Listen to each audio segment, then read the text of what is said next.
Welcome back to the Wasteland, my friends.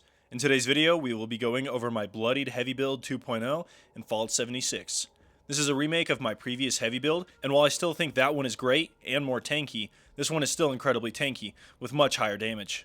This build is very tanky, high damage, and low maintenance. If you want to skip over everything, I have my build displayed on a character planner website. The link is in the description. But if you wish to see the entire build, stay here. For this build, I use Power Armor, which is an inherent 42% damage reduction. On top of this, I use Emergency Protocols, which adds another 50% damage reduction. Furthermore, my Power Armor is Overeaters, which gives a total of 30% damage reduction when fully fed and hydrated. Now this doesn't mean I'm completely immune to damage, but it does give me insane protection. With this build, I recommend using your favorite Power Armor, whether that be Vulcan, Union, Excavator, or even like T65 or any of that. I personally use T51, but use whatever you want because you're not going to really need to worry about damage resistance. For buffs, I use Bloodied, Public Teams, Overeaters, and Pemmican. You don't need Pemmican, but because I have so much of it, I like to use it because it gives me 8 endurance, which is an excellent buff. I also like to use like Grilled Rad Roach, but I won't be putting that in this video just because, I don't need to overkill. But really anything that can buff your endurance or anything with extra special stats is going to be great. Don't worry about it. You don't really need too many crazy buffs because this is a low maintenance build. When it comes to mutations, the only ones I don't have are Talons and Herbivore. Now, a lot of these you can choose your own, and I recommend you actually do. Only pick the ones that are going to help you with this build. Now, it is Bloodied, so you definitely want Adrenal Reaction because it's going to give you a lot more bonus damage. So make sure you get Adrenal Reaction. My special stats with Legendary Strength, Intelligence, and Agility are 15 Strength, 3 Perception, 15 Endurance, 5 Charisma, 11 Intelligence, 15 Agility, and 7 Luck. My legendary perks are Legendary Intelligence, Legendary Strength, Legendary Agility, Power Armor Reboot, which gives a 40% chance of not being killed and gaining health instantly, Electric Absorption, which means energy attacks have a 20% chance to heal you and recharge your fusion core, and Taking One for the Team, which makes enemies take 40% damage after attacking you. If you cannot get all these legendary perks yet, I'd recommend removing Power Armor Reboot and Electric Absorption, as well as maybe one of the special stats. Although be warned, these perks are vital to this build and you won't be nearly as effective. Alrighty folks, when it comes to the normal perks, I'm going to be telling you ones that you don't need and why I use them and pretty much all that, so you can kind of modify this build for you. So feel free to move anything around in this build, and yeah, let's get into it.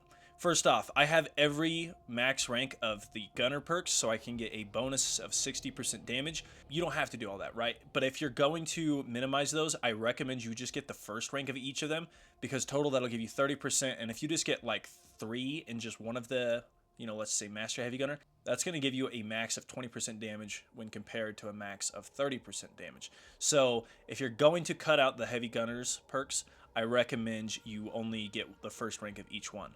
And then I went with Lock and Load rank 3. You don't have to do that. It's just going to make your weapons reload faster, your heavy weapons to be specific. I used Bandolier rank 1 because I don't carry all that much ballistic ammo. And then I used Arms Keeper. You don't have to keep that one. I just like to keep a load of weapons on me. I have that at rank 2. It says your weapons weigh 75% less.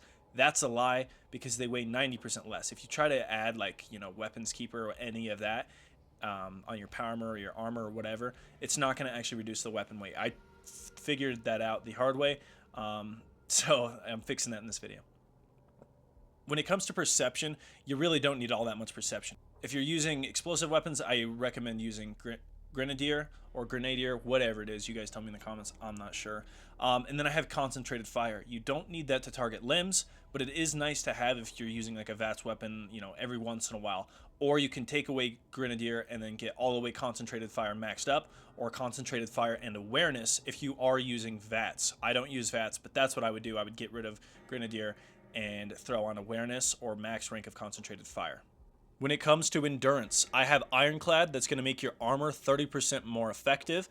That is super helpful. It's just going to be very, very vital in making your armor, especially because you can use whatever power armor you want, much stronger with damage resistance. Now, all of you attacking me for my last video of using Ironclad, you can all shut up because I found out that a lot of people, especially high levels, such as let's say Mr. Westtech or even Angry Turtle, they use that perk. I found that out later, so can't blame me, okay? That's a pretty dang good perk, and I use it, and I recommend it. You don't have to use it for this build, though. I completely understand if you want to take that out.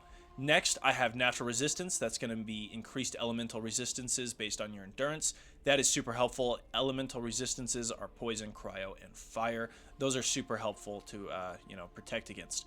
Thirst Quencher is just going to make your action points much higher based on your endurance.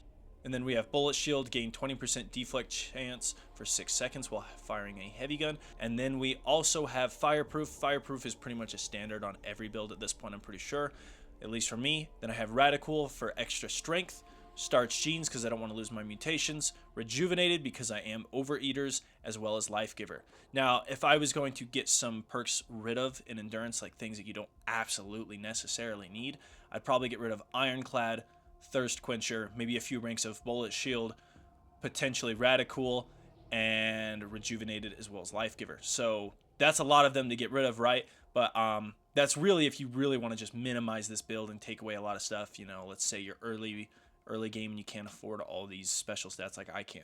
But personally, I like to keep all of those. They're all super helpful to this build. In Charisma, I have Inspirational for extra XP, Strange in Numbers, so I can actually use my mutations correctly. You know, you don't have to actually use that, but oh my goodness, it's going to make a difference. Travel Agent, so I don't go broke fast traveling around the map, and Tenderizer.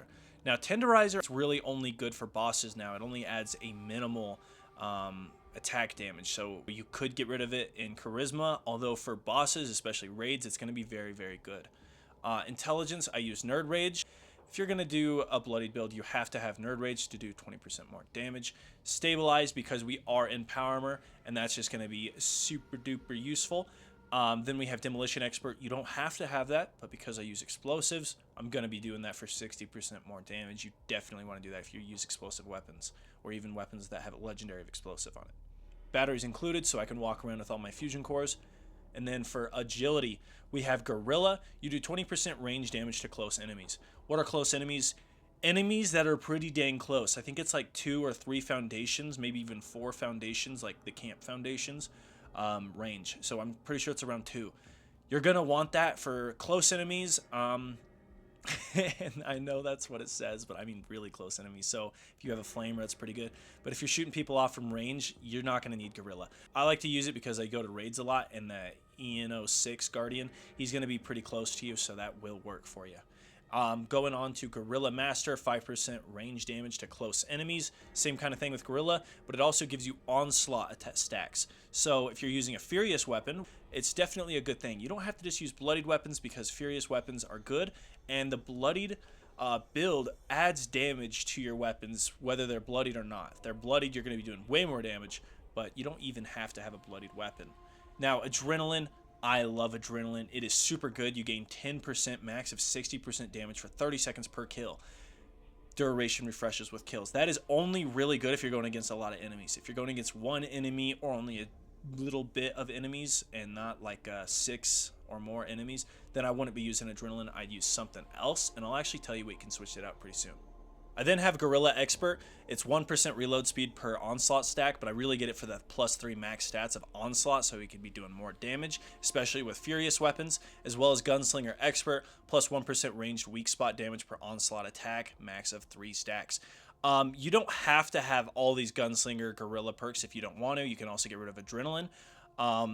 Honestly, get rid of Adrenaline if you're going against the EN06 Guardian or the Snaky Boy, and put on Action Boy as well as Dodgy, and you're going to have like an extra little perk.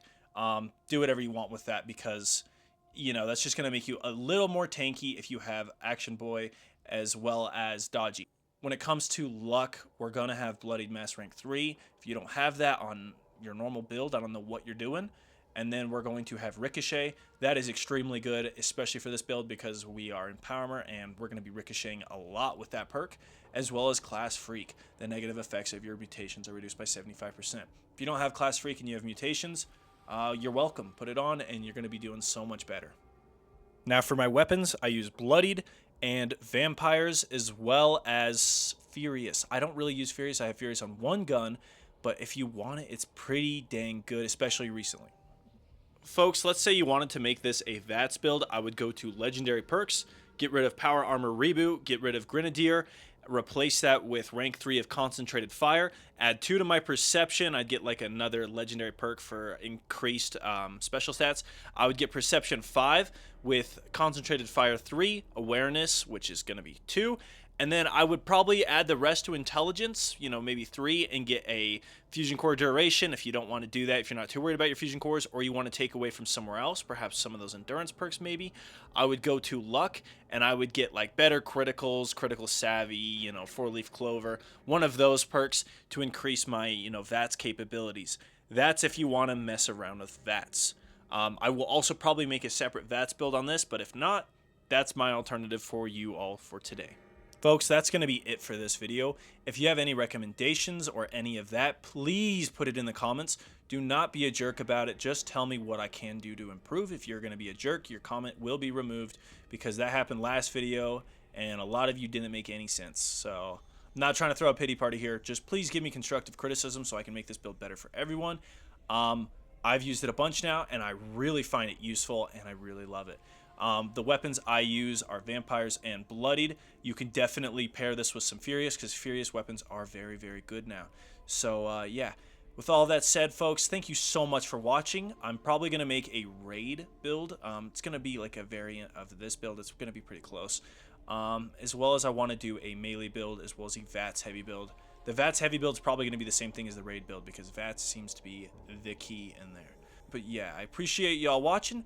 Thank you so much for everything, and may the Wasteland treat y'all with peace and prosperity.